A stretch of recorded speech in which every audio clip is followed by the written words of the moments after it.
Bloomberg Audio Studios. Podcasts, radio, news. This is Bloomberg Businessweek Daily, reporting from the magazine that helps global leaders stay ahead, with insight on the people, companies, and trends shaping today's complex economy, plus global business, finance, and tech news as it happens. The Bloomberg Businessweek Daily podcast with Carol Massar and Tim Stenovec on Bloomberg Radio. Los Angeles entered its fourth day of unrest sparked by immigration raids, with President Trump suggesting that Gavin Newsom should be arrested for his response, and the governor suing the administration for deploying National Guard troops to the city.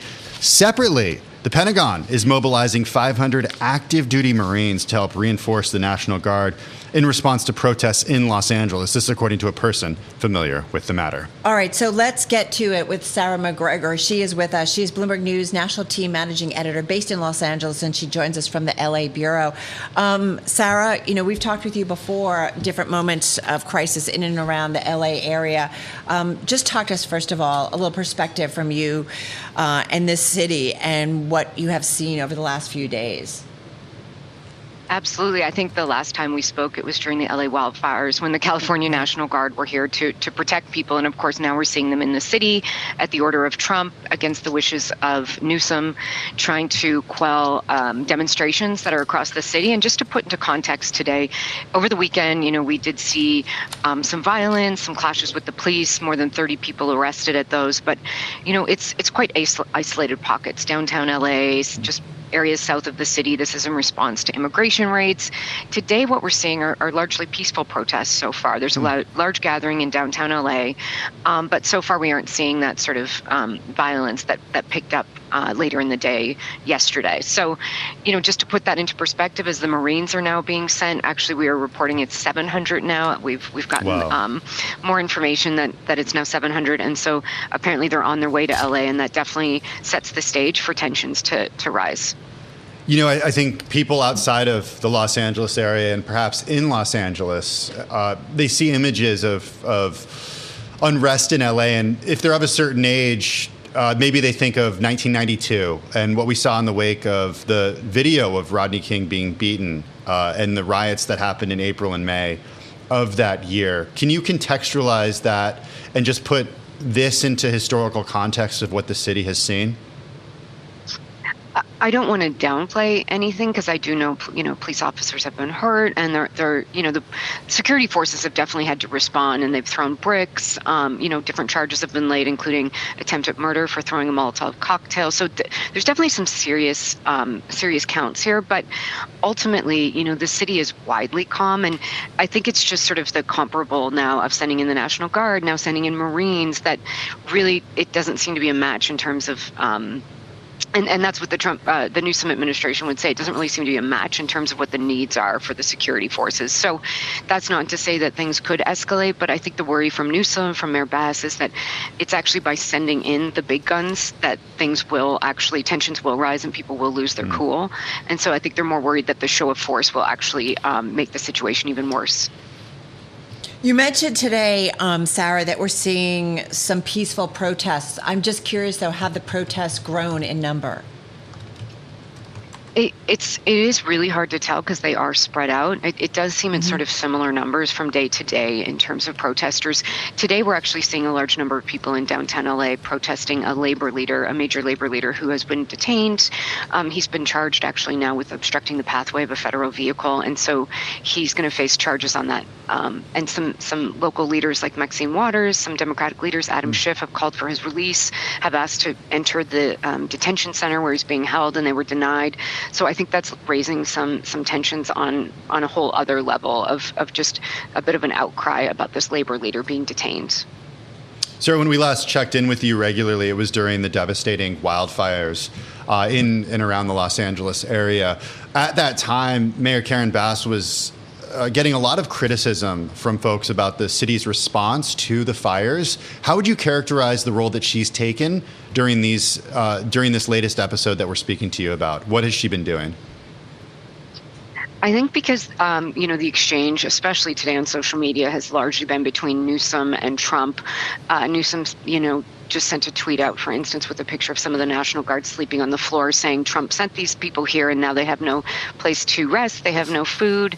It's sort of back and forth between Trump and Newsom. I think that's sort of overshadowed, I think, the efforts locally on the ground of what folks are doing, at least from a national perspective. So, Karen Bass has been up front. She's been holding press conferences. There hasn't been a criticism, I think, about the LAPD, the LA police force, and how they've been handling the situation writ large outside of Trump and his administration. So I think here at home, there isn't a lot of analysis yet, I suppose, of how it's being handled at a local level, but it does seem like it's, calm heads. Sarah, I am also curious about kind of the mood and the viewpoint of most Los Angelinos, if you will. It's a diverse city, folks from many walks of life in Los Angeles. So I'm just curious, what is the public's view, if there's a general view, when it comes to immigration right now? Well, all of these protests did stem from some raids on Friday, and the public seeing the ICE folks mobilizing around Home Depots or the Fashion District in LA to capture folks. And so that anger is palpable. That's where this all stemmed from.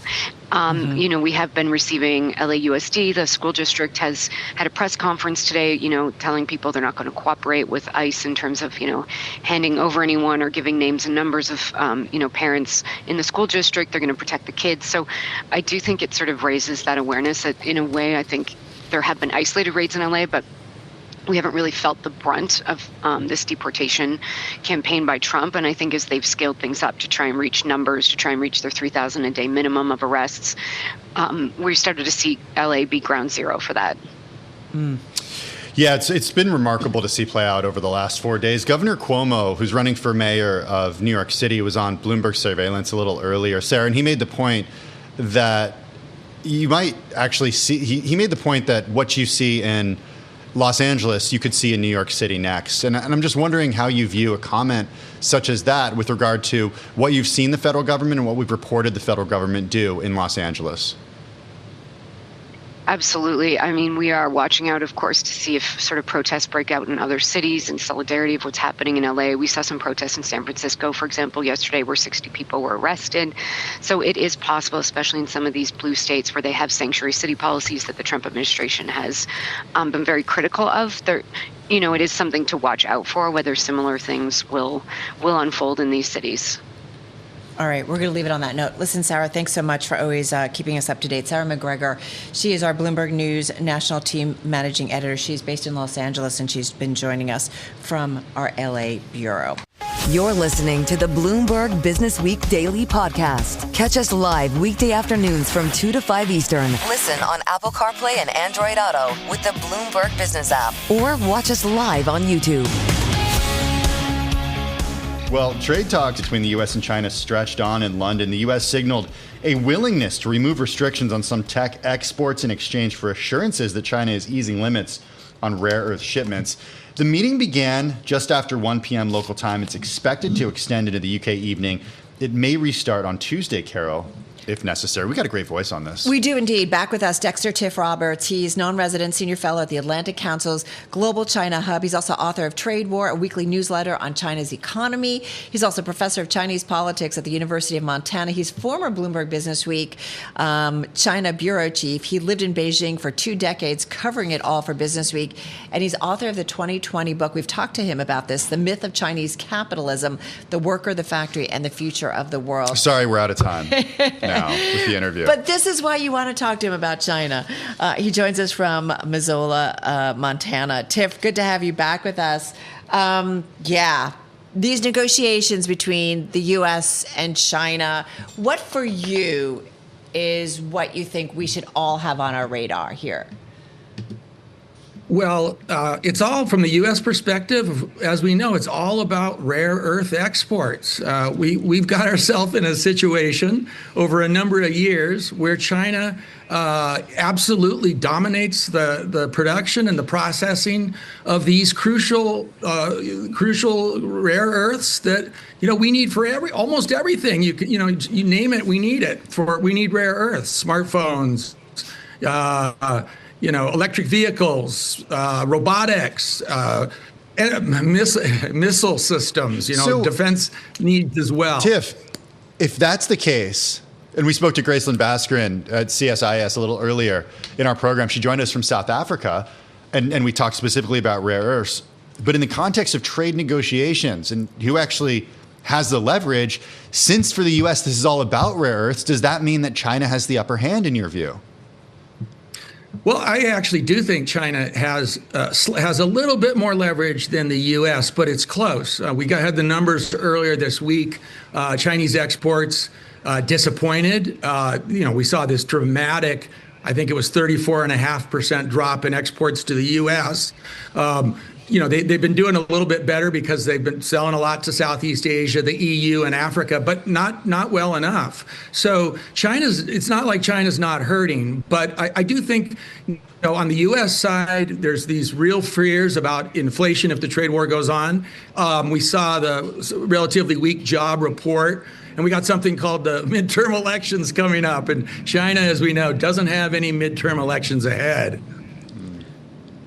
Well, I love that you went there, and I was going to ask you, Tiff, what about, what is it about the grand kind of Chinese experiment and mission that has happened under President Xi? As you said, there's no midterms. He's pretty well entrenched and ensconced in his position.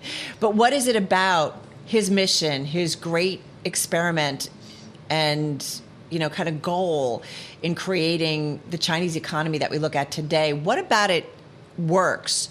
What doesn't?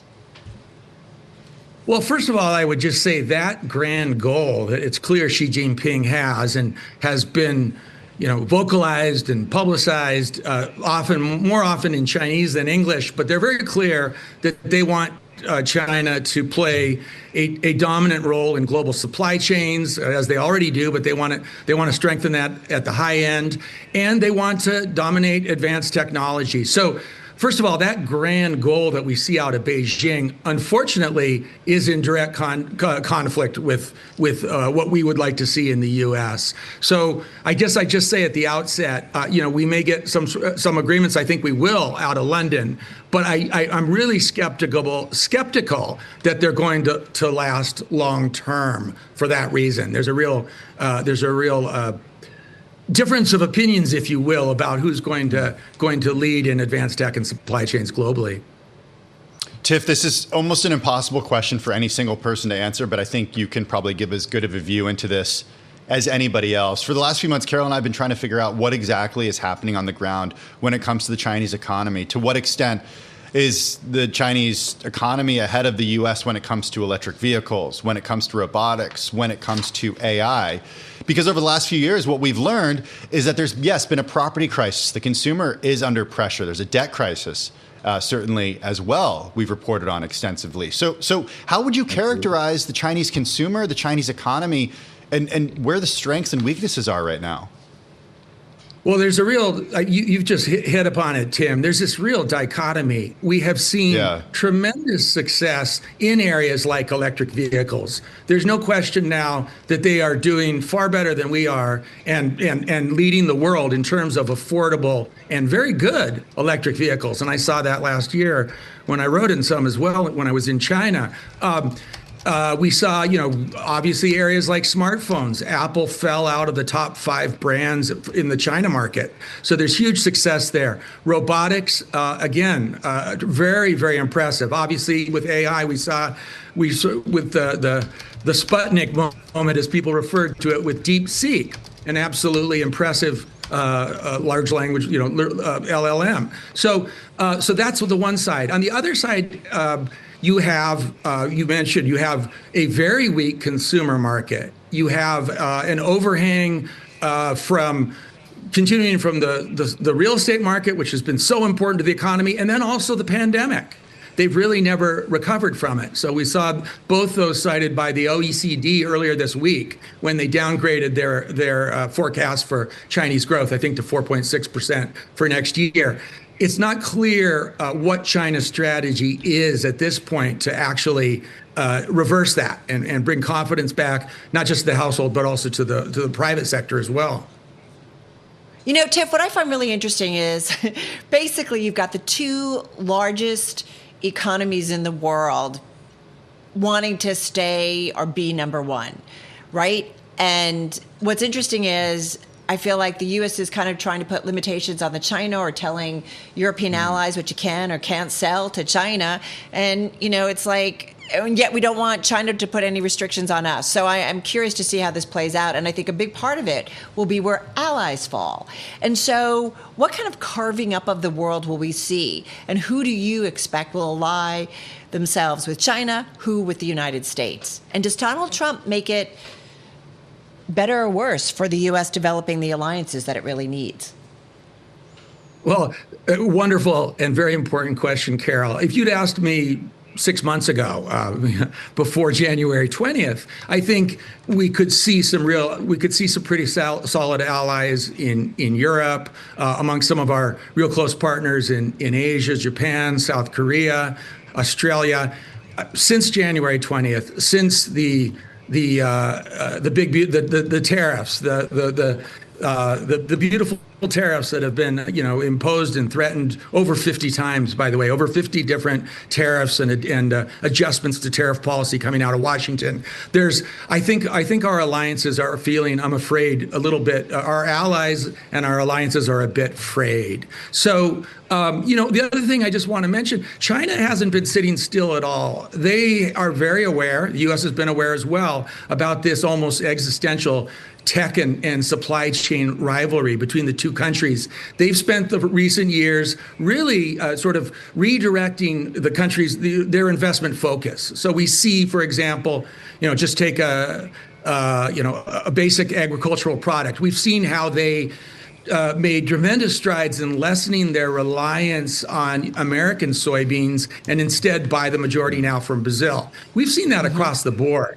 So there's been a real growth. There's been a real growth in exports, Chinese exports, and investment into what we call the global South, and a lessening of the reduction of the relationship between the U.S. and to a lesser degree with the EU. Although the EU is very much in play now. I think China sees that as a real potential ally that they can scoop up. All right. So if I can just follow just real quickly, Tiff. So then, do you see China allying with a bunch of European nations, and who ultimately is the U.S. ally? Is it Russia? Like, just carve it up for me, if you would. Well, I certainly hope that's not what happens. I don't think we should be allying with Russia. And Russia, of course, is a pretty insignificant. I mean, it's not insignificant, but economically and in terms of trade, it's a relatively small player, unlike the EU, obviously. So, I'm hopeful that we've seen some new pragmatism, if you will. I hope coming out of Washington, there's been a willingness to try to renegotiate some of these initial tariff threats that were imposed by Washington. So I would hope we'll see, come first of all out of London again, although I'm not sure how long that can stick, but some progress in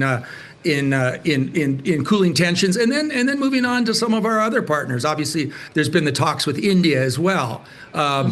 So I guess I'm not giving you a great straight answer, Carol, but so much is changing so fast. I do think, just finish with one thought on that. I do think that Trump has made it clear, we know this, of course, that he perceives himself as a deal maker. He wants to cut deals. And he, if necessary, will reduce those tariffs and try to create a better relationship with countries, starting right now in London with China. Tiff, we've talked a lot about this with other people. We haven't heard your take on it, but we know the president, and he's been public about this. He said he doesn't care if iPhones are made in India. He wants them to be made here in the U.S. He doesn't want them in China. He doesn't want them to be made in India, as Apple has diversified its supply chain. Given what you know about iPhone production, do you believe it's realistic for us to think that Apple could actually build iPhones in the U.S.? If we want to spend, $5,000 per iPhone, no, I don't think so. I think if he were able to convince iPhone to do that, it's going to hurt all of us. It's certainly going to hurt us, the consumers, in much higher prices. There's no reason for Apple to do that.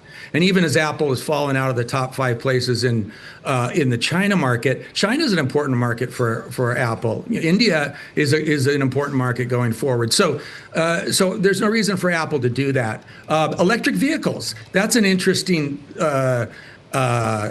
tidbit that Trump threw up on the election trail, I think in Iowa, where he talked about welcoming Chinese electric vehicle makers into the U.S. That makes sense. It would be a big step. You think that could happen? Like that with you the think Biden we could see that? administration. You think we could see that in the next couple of years? Definitely a possibility. Trump has indicated he would be open to that. That would destroy U.S. automakers, no? If maybe take a leaf from the old China model and say we get 50% or 51% of a joint venture, and you have to work with our companies.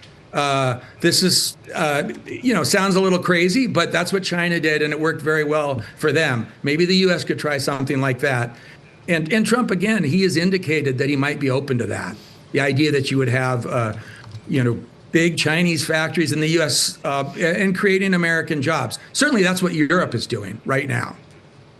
All right, we got to leave it there. Hey, Tiff, thank you so much. Good to get some thoughts from you on this situation. Of course, we're going to continue to monitor those talks over in London between U.S. and Chinese officials, which, as we've been talking, could go into the evening as well as into tomorrow. Of course, Tiff Roberts, professor of Chinese politics at the University of Montana, former Bloomberg Businessweek China bureau chief, and also the author of The Myth of Chinese Capitalism. This is the Bloomberg Businessweek Daily Podcast. Listen live each weekday starting at 2 p.m. Eastern on Apple CarPlay and Android Auto with the Bloomberg Business app. You can also listen live on Amazon Alexa from our flagship New York station. Just say, Alexa, play Bloomberg 1130. Watching shares of Apple today falling by 1.2%, the company's annual Worldwide Developer Conference kicking off in Cupertino. Ed Ludlow was there earlier. He brought you some updates.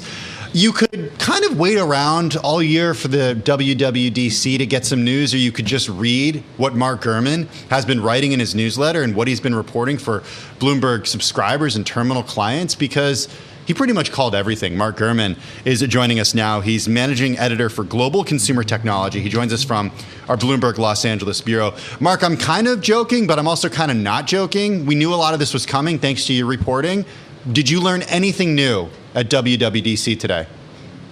I think we got everything. I think Apple told a good story. I think they showed a cohesive message of unification across its platforms. They definitely didn't pre-announce things. Everything you saw today is going to come out before the end of the year.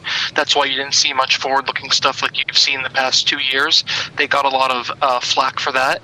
The other thing to understand are the new iPad changes. The iPad multitasking changes are significant, all-encompassing, and have long been requested.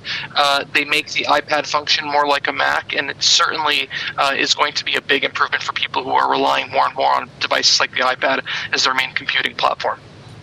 Hey, one of the things that we've been talking about, we also, caught up with Ed Ludlow earlier, who was also there, about AI models and opening that up to developers. Big deal, because we've talked with you several times about Apple really lagging behind when it comes to artificial intelligence. How do you see this move? This was a necessary move. They need to open those underlying models in order to get developers to use Apple Intelligence and to make it a bigger competitor to the LLMs from other companies. So certainly this was a necessary move. This is another move that we had anticipated for days now. Certainly it's going to be seen which developers are going to want to do this. How good are these LLMs? Do developers really want to, hitch their wagon to Apple LLMs versus third-party LLMs that could also run on the company's devices? Certainly to be seen. Hey, Mark, want to make sure we have a little bit of a delay, so I'm going to give our team a little bit of time to work on resetting this connection. Once again, we're speaking with Mark Gurman. He's head of Global Consumer Technology, managing editor for Global Consumer Technology. He's joining us from our Los Angeles bureau. Liquid Glass is the overhauled visual design for Apple's new software platform. That's how the experience is being described by Apple. Mark, what does that unveiling tell you or tell us about the way Apple's thinking about hardware moving forward? In terms of Apple hardware moving forward, I think this new glass interface is a peak of what's to come. iOS 26 obviously has the Liquid Glass UI, and certainly there's going to be a lot of changes to the iPhone for the 20th anniversary in 2027, and an all-glass design is going to be part of that. And so now you'll have software and hardware that are both glass-heavy and all integrated. So I think this is a driving force behind that change.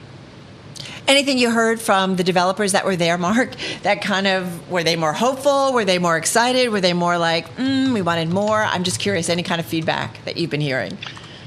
I think developers like the story Apple told. I think developers like the integration of large language models into Xcode for programming. I think developers are excited about the iPad multitasking changes, as I am. I think developers are excited about the new 3D web browser view on the Vision Pro and the widgets and the like. So I think there's a lot to like if you are a deep user of the Apple platforms. But remember, we're talking about legacy platforms here. We're talking about operating system franchises that have existed for decades. What we're not talking about are new interface paradigms, new operating systems, artificial intelligence, because quite frankly, Apple didn't have any of that to show today. Yes. Okay, that's what I wanted to hit on, Mark, is what we still haven't seen from Apple when it comes to AI. You've long documented the struggles that the company has had. Everybody should go read your reporting on this. Did we get anything from Apple on AI today? Apple is perfecting its past. It's not perfecting or setting the groundwork for its future. Wow. And that is a scary thing. Maybe that's why we saw shares do what they did today, Wow. Carol. I don't know. Shares. I mean, look, shares only fell 1%, yeah. but well, they didn't say ahead, Mark. anything to lower. They didn't say anything to drive shares down or up. They just didn't show anything remarkably innovative and exciting. You know, investors are looking for all the AI buzzwords. They're looking for AI innovation. You've seen it from Google, OpenAI, Anthropic, Microsoft, Meta. You've not seen it from Apple. Yeah, it was about a 3% swing today, up as much as a 1%, down almost 2%, and finishing the day down about 1.2% here. All right, Mark, glad we could check in with you. Mark laid it out for us really ahead of the event, but just good to get him to weigh in kind of afterwards. Mark Gurman, he's Bloomberg News Managing Editor for Global Consumer Tech out there in our LA bureau. Just reading the highlights from our live blog, the iPhone getting revamped, iPhone and camera apps that focus on simplicity. The AI features, though, Carol, underwhelming. You're listening to the Bloomberg Businessweek Daily Podcast. Catch us live weekday afternoons from 2 to 5 Eastern. Listen on Apple CarPlay and Android Auto with the Bloomberg Business app. Or watch us live on YouTube. We also continue to monitor different things that come out of the White House, and they certainly have made some comments when it comes to healthcare, pharmaceuticals in the United States, which is one of the reasons we want to really get to our next guest, GoodRx, I should say. They recently reported earnings. Just a little bit of background. Shares did jump after the drug pricing comparison software company. They did boost their guidance for adjusted EBITDA for the full year, following better than expected results for the first quarter. We did see analysts saying, some of them, that the EBITDA beat and raised as a good start to 2025 for the company. Let's get into the business and how White House policies are impacting GoodRx. Wendy Barnes is president and CEO of the company. She joins us from Charlotte, North Carolina. The company, by the way, a market cap of about $1.4 billion. Shares year to date are down about 12%. They're down more than 50%, though, in the past year. Wendy, good to have you here with us. There's a lot going on in your space. But I want to talk first and start with a new initiative that you guys have actually introduced today. It's called the Community Links Program. Why did you do this? What was the impetus for creating it? Hi, Carol. Thanks for having me, and appreciate the question. So, I would say the company's been on a multi-year journey to best partner with retail pharmacies, with community pharmacies really being at the top of that list. And this is really the culmination of that work. And so what you referenced, the GoodRx Community Link, is a portal by which community pharmacies, sometimes referred to as independent pharmacies, so think of those as really your non-chain pharmacies. They can be as small as a single pharmacy, or some community independent pharmacy owners have 50, 75, or 100 locations, but largely they're run independent of a broader management philosophy. And this is our effort to contract directly with these pharmacies in a cost-plus reimbursement mechanism manner. Look, it's not any new news to you or probably to your listeners that pharmacies continue to be under reimbursement pressure. And we believe that they are key partners in our broader mission to make medications more affordable and accessible for every American. And so this effort is really one in which we're trying to bolster reimbursement for those independent pharmacies such that they can work with us directly. And in addition to that, we're giving them access to 90 plus brand deals that we have secured with pharmaceutical manufacturers over the last 12 to 24 months, and those continue to grow, such that the reimbursement on those same drugs is favorable to those pharmacies. It's really no secret that pharmacies have long struggled to have a favorable margin profile on many brands that they fill. And this too gives access to those programs for those independent pharmacies. Well, Wendy, anecdotally speaking, as the large pharmacies and the chains have come under pressure, whether it's over store closures or different things happening just in the space, we've all reported on what's happened in cities and the way that some of these pharmacies have closed down in certain cities. Are you seeing more people go to these independent pharmacies? I mean, anecdotally speaking, I can say that's certainly the way my family has changed its behavior, just thanks to availability and what pharmacies tend to actually have what we're looking for. But how have you seen that affect the overall landscape? I don't know that we've seen a meaningful shift to independent from chain. I think there's still a pretty good mix of grocer versus independent versus chain, and candidly, mail order / digital pharmacy. I think at the end of the day, what we see is in the 70 plus odd thousand pharmacy options that we have as consumers in the U.S., that as a consumer, you just really want to get your drugs on your own terms, whether it's mailed to your home with your preferred community pharmacist or at a chain or grocer. And we pride ourselves on working really with all pharmacies such that you can get your drugs when and where you desire to do so. Do you see at all that the independent channel is shrinking? We've certainly seen it with some of the big pharmacy chains, right? We've talked about it. You've seen the headlines. But I'm just curious, when it comes to independents, Wendy, do you see any shrinkage in terms of the number of outlets that are out there, or no? I will say in the numbers that we've looked at over the last couple of years, there is still a good number opening in any given month. I will say in our book, with the pharmacies that we work with, I haven't seen significant shrinkage, but I think there are certainly other data sources that would suggest that there are a number of independent and or community pharmacies that are closing and or selling their business to other owners. But in our particular book, it's held pretty steady. How have independents traditionally reacted to the program at GoodRx? Because it's our understanding they've been a little skeptical about it. How do you make sure that they're embracing it rather than treating it with skepticism? Sure. Well, I think, look, it's early days, to be clear, and we're going to be on a journey here. Communication is going to be the biggest part of this program, in addition to delivering what we said we intend to deliver, which is fair economics over the course of these contractual agreements as pharmacies agree to contract with us directly. And that, again, can all be conveyed through that portal that we stood up this morning. So for me, it's really going to be about how we deliver on the reimbursement mechanism through this partnership. And I think, the ongoing communication will support how the pharmacy community embraces this over time. We've certainly been sending out communications early on. We've been in dialogue with many independent pharmacy owners to speak through the program. But I think at the end of the day, it's really going to be the outcome of the program and the economics that we deliver that will prove it out over time. Well, that's where I want to kind of just dig a little bit deeper, Wendy. For this to work for you guys, this new rollout, this Community Links program, the economics have to work right for the independent pharmacy. So I'm just curious what you can tell us how the economics are different for the pharmacy that directly contacts with GoodRx versus using maybe one of the pharmacy benefit managers, the PBMs, and their networks to dispense a prescription. What can you tell us more specifically about the economic advantage for independent pharmacies to use your route versus going to the PBMs? Sure, happy to do so. So it's really, the agreement directly with us is rooted on a NADAC plus reimbursement. So NADAC is one of multiple benchmarks that is effectively a cost mechanism. It stands for National Average Drug Acquisition Cost.